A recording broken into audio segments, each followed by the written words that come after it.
پاکستان میں mobile phone بنانے والی معروف غیر ملکی کمپنی آئی ٹیل نے اپنی پاکستانی ٹیم میں اسٹریٹجک تبدیلیوں کا اعلان کیا اور مسٹر وکی چن کو پاکستان میں کمپنی کا نیا سربراہ تعینات کر دیا۔ اس سے پہلے ذیشان یوسف خدمات انجام دے رہے تھے۔ کمپنی کے ذرائع نے اس بات کی تصدیق کی ہے کہ کمپنی کے سربراہ اور چیف سیلز اینڈ مارکیٹنگ کے دونوں افسروں کو تبدیل کر کے مسٹر وکی چن اور اسم جمیل کو ڈائریکٹر سیلز اینڈ مارکیٹ تعینات کر دیا گیا۔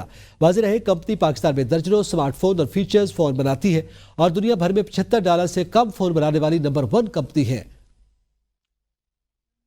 اہم خبر ہے وکی چن کو پاکستان میں آئی ٹیل کمپنی کا نیا سربراہ مقرر کر دیا گیا ہے۔ معروف موبائل کمپنی آئی ٹیل جو کہ پاکستان میں سستی موبائل بناتی ہے اور دنیا بھر کی یہ پہلے نمبر پر سستی موبائل بنانے والی کمپنی ہے آئی ٹیل، جس کے سربراہ کو اور سیلز اینڈ مارکیٹنگ ہیڈ کو تبدیل کیا گیا ہے۔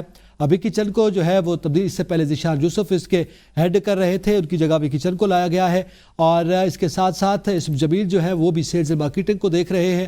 وکی چن کو پاکستان میں آئی ٹیل کا نیا سربراہ مقرر کر دیا گیا ہے۔ تبدیلیاں کی گئی ہے I tell home mobile phone بنانے والی بڑی کمپنی کی اندر، اور جو سربراہی ہے اس کی وہ تبدیل کی گئی ہے اور وہ اپنا ایک لائحہ عمل بھی لے کر آئے ہیں۔ آپ کو بتاتے چلیں کہ وکی چن جو ہے وہ سیلز مارکیٹنگ کے حوالے سے ایک اہم مقام رکھتے ہیں۔ اس سے پہلے ذیشان یوسف بھی عالمی سطح پر ایک اپنی پہچان رکھتے ہیں۔ کمپنی نے وکی چن کو نیا سربراہ مقرر کیا ہے۔ آپ کو بتاتے چلیں کہ آئی ٹیل پاکستان کی سستا موبائل فون بنانے والی کمپنی ہے جس میں بے تحاشا فیچرز بھی متعارف کروائے جاتے ہیں۔